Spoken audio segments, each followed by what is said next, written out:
Hi everyone, I'm Nicole from Really Good Stuff, here today to show you some fun fall activities you can do with your students or your children. One is a ready to decorate that we have here at Really Good Stuff. It is our 3D pumpkin, which is super cute. I'll give you a close-up of this one in just a few. And then this other activity I have here is something you can do with items from outside and things you have around your home. So this is not a product we sell at Really Good Stuff. It's simply an activity you can do, just an idea that we wanted to give you that you could do with your kids. Okay, so this is called a fall sensory jar, and I'm going to start with this fall sensory jar, but before I do so, I of course would like to do our giveaway to start. So we're going to be giving away 20 different prizes to 20 lucky winners.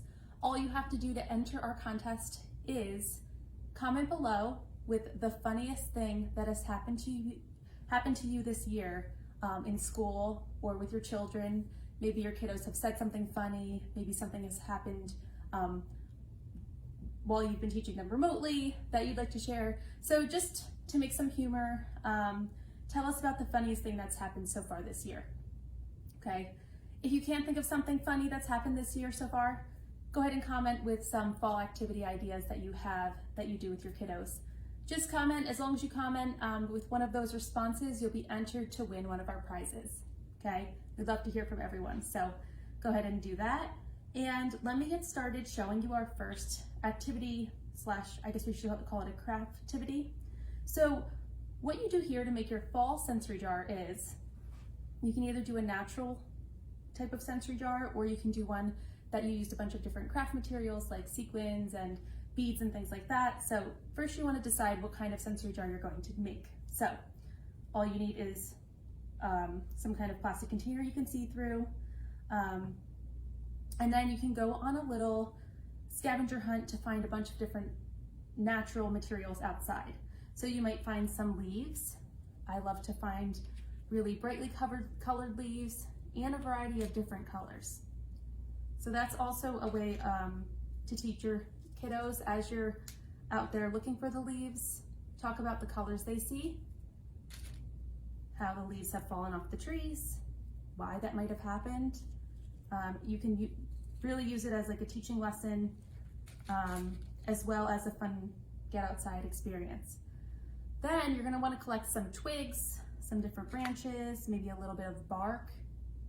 And all you do is simply fill your container with water, put these different things inside,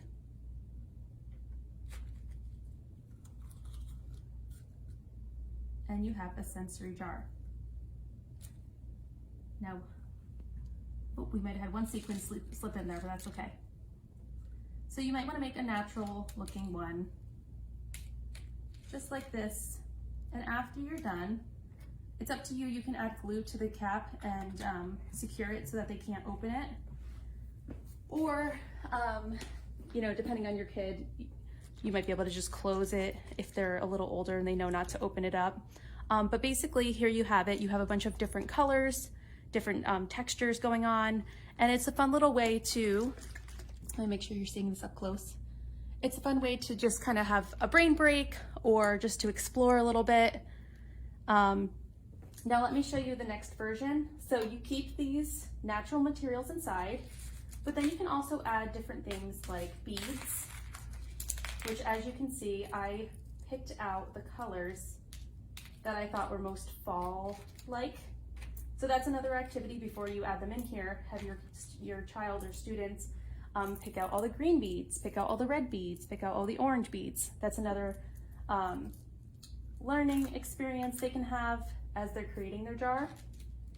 And you can also have them count. You can have them put 5 beads inside, put 10 beads inside, and so on.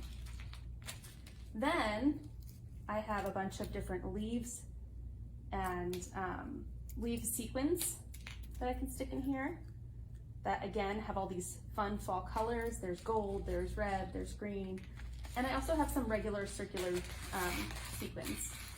So I'm just gonna put as many as I want into the jar and close it up again. And you can see how much fun this looks. So when your child is doing their schoolwork, or if they just need some kind of brain break activity, this is a fun way for them to kind of relax, take a break from what they're doing, You can see it's nice and fun and colorful. And it's also a nice time, a nice activity for you to do with your child or students, getting them outside, getting them in the fresh air, and so on. So that's activity number 1, and this is activity number 2. This is our 3D pumpkin. So this you can send this home to your students if you are remote. You can do almost the whole thing with them while they're remote, or it's really, I know it's challenging to get all the parents to do this, but if you can get your parents to all buy a pumpkin and carve it with their child, even if you're remote, it's still a really great experience if you can get them to do that. I know that's a lot to ask. So do it the way that works best for you and your class. But let me show you the different parts of this 3D pumpkin. And then afterwards we can talk a little bit about where you might display them. So here, the first part here is, this is one of my favorite pumpkin foods.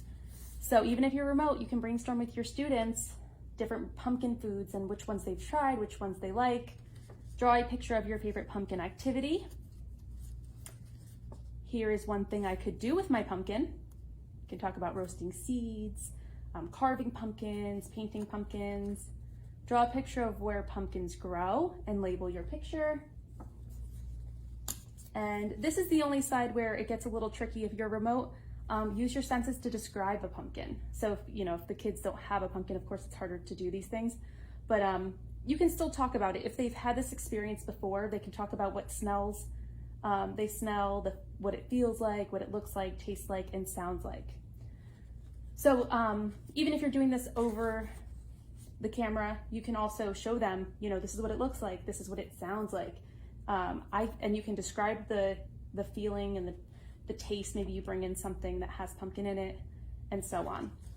So really, this is great for just about anyone that is teaching about pumpkins or having a fall kind of celebration or doing fall activities. So you can see, again, this is 3D, so it's really cool to have, once it's colored and decorated, to put up on bulletin boards, or to decorate your home if your child's doing it at home. Really cute to have hanging around the house, on the refrigerator, and so on. So that is it today for our video. I hope you enjoyed our fall crafts that we have for you today. Don't forget to comment below if you'd like to enter into our giveaway. And I just want to tell you that moving forward in October, Angela and I will be doing videos on just Thursdays at 8 o'clock. So we will not be doing Tuesdays anymore. Thursdays, 8 o'clock Eastern Standard Time. Check out on Really Good Stuff's Facebook. You will see us every week, okay? So thank you everyone for tuning in, and we will see you next week. Bye-bye.